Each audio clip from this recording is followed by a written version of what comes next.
balita ng ABS-CBN, mga kababayan, kaya nga sabi nila, bakit binura ng ABS-CBN at bakit daw binura ng GMA itong balita patungkol sa pagkamatay ni Tantoco according dito kay Lorin Badoy.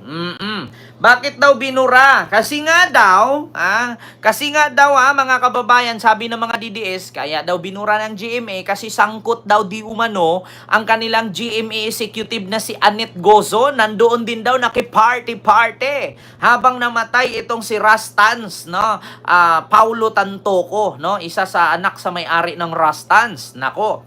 Ito po, Ma'am Ima Baticos. Ayan, may galab shoutout po yun kay Ma'am Elina Alvia. May galab shoutout. So, ito yung sunod, mga kababayan. So, ang sunod nating pag-uusapan ay patungkol na dito kay Lorin Badoy. O, sino nga ba to si Lorin Badoy?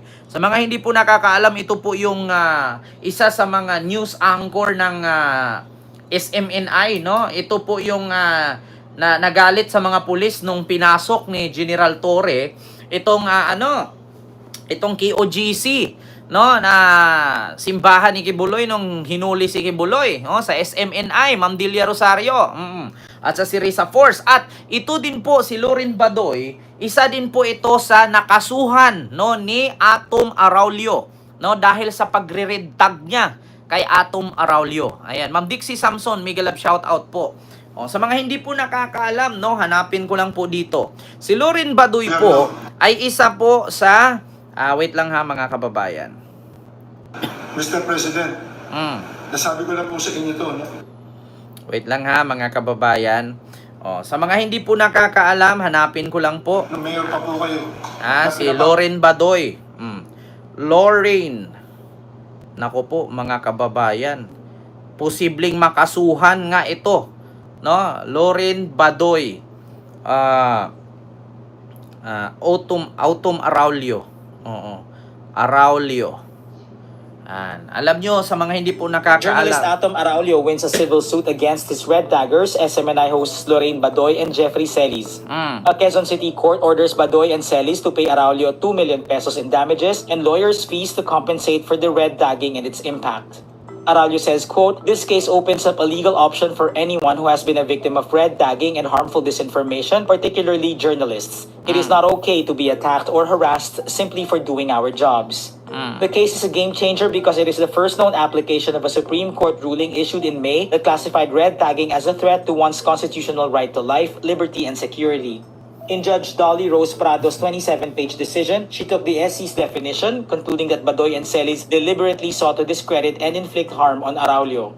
The National Union of Journalists of the Philippines, or NUJP, says, quote, "This case also shows how one can seek redress for defamation without resorting to criminal libel, an archaic and anachronistic law that has been often used to silence critical reporting, criticism, and dissent." So, yan po mga kababayan. Ayan po si Atom Araulio, Atom Araulio pagbasa niyan. Yan po ay ang nagkaso kay Celis at kay Badoy na kung saan pinabayad po si Badoy at si Celis ng 2 million damages, no? Or charges pa sa mga abogado. Pinabayad po sila. At yun nga, meron nga silang sinagawa noon na piso-piso lang, no? Nagsusulisit nga ito, piso-piso lang pangbayad. Ngayon, mga kababayan, posible nga ba na panibago na naman? Panibago na naman ba ito na kaso? Ayan, ito po mga kababayan, sa mga hindi po nakakakilala, ito po si Lorin Badoy. Ayan po siya, tsaka si Celis, yung kalbo. Ayan po siya. Baka naman mga kababayan, eto na. Si Celis po ngayon ay di ko alam kung nag-seek ata ng asylum sa Canada. Tumakbo na yata sa Canada. Ito po mga kababayan. Gusto kong ipaano sa inyo na ito po ang isa sa mga ipinost ni Lorin Badoy sa kanyang Facebook account, no? Ito po, kung nakita nyo po dyan, andyan po si First Lady, si Kalad Karen. Kilala nyo po si Kalad Karen, mga kababayan? Sa mga hindi nakakakilala, ayan po si Kalad Karen, yung gumagaya na isang transgender na may asawang Italiano. Ito po si First Lady at ayan po si Annette Gozon, isang executive ng GMA. At ito si Roro Madrid at hindi ko na po kilala kung sino po yung iba.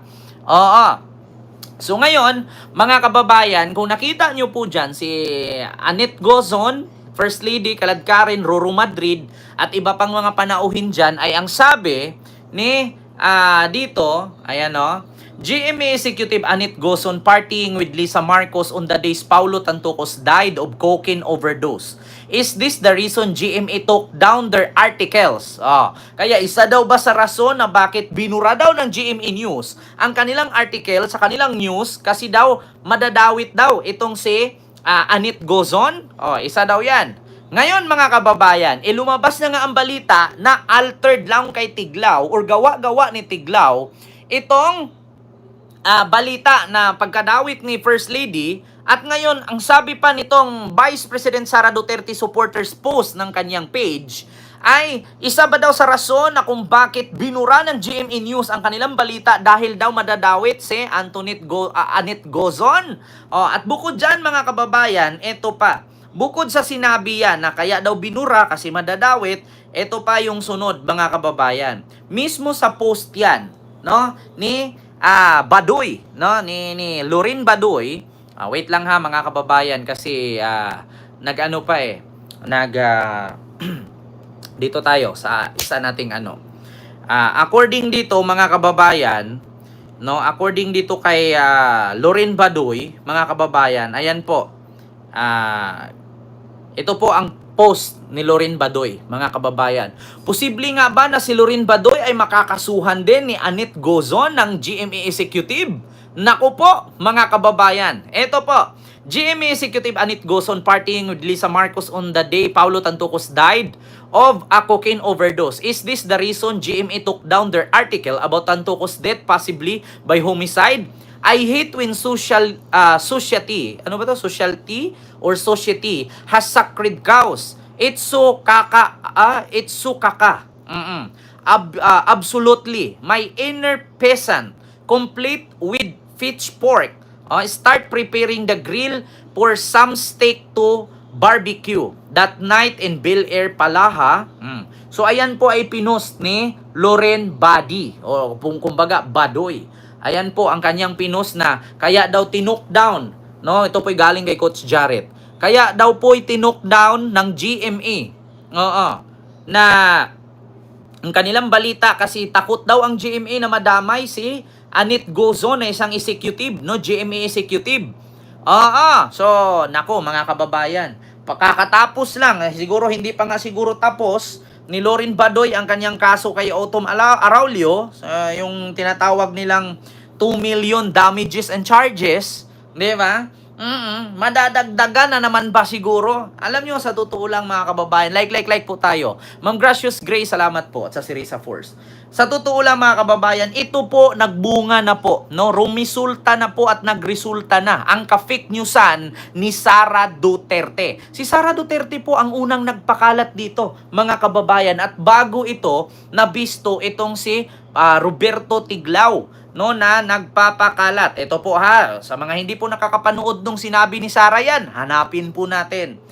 Sara Duterte to Lisa Marcos Tantucos death. Para makita natin ha, mga kababayan. Kasi si Sara Duterte po, kung nagkaroon ng drug overdose at merong namatay sa Amerika at nandoon sa loob ng kwarto si First Lady Lisa Marcos at nandoon sa police report, cocaine yung sinasabing nagkalat doon sa kwarto na yon, ay bigla na lang nilang hinila, nilinang, kinuha, nilukot si Pangulong Duterte. Pinapalabas niya na ang event na to ay hindi nangyari. So, tanong natin, dapat pa bang paniwalaan ang mga sinasabi ni Vice Presidente kung sa kanya naman pala nanggagaling ang mga fake news at disinformation na ito? Diba? Paulo Tantok. Ayan Nung nagkaroon ng drug overdose at merong namatay sa Amerika at nandoon sa loob ng kwarto si First Lady Lisa Marcos at nandoon sa police report, cocaine yung sinasabing nagkalat doon sa kwarto na yon, ay bigla na lang nilang hinila, nilinang, kinuha, nilukot si Pangulong Duterte. Pinapalabas niya na ang event na to ay hindi nangyari. So, tanong natin, dapat pa bang paniwalaan ang mga sinasabi ni Vice Presidente kung sa kanya naman pala nanggagaling ang mga fake news at disinformation na ito.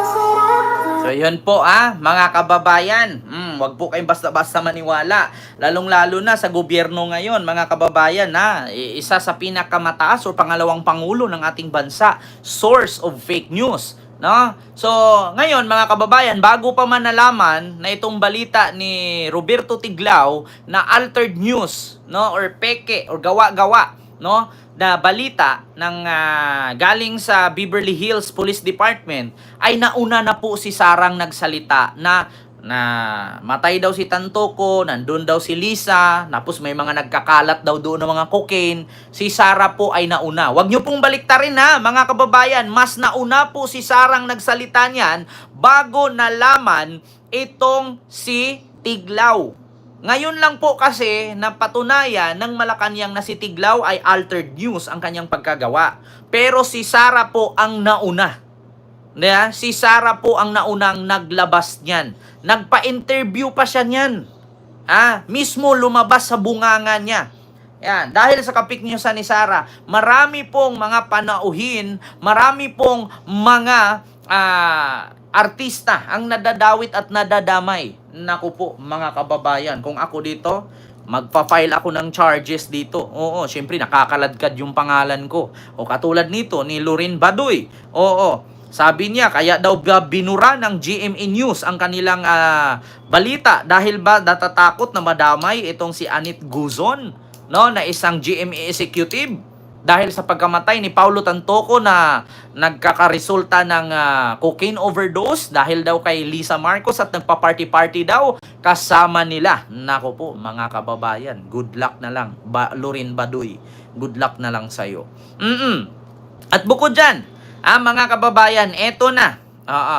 Eto ang sunod. Ano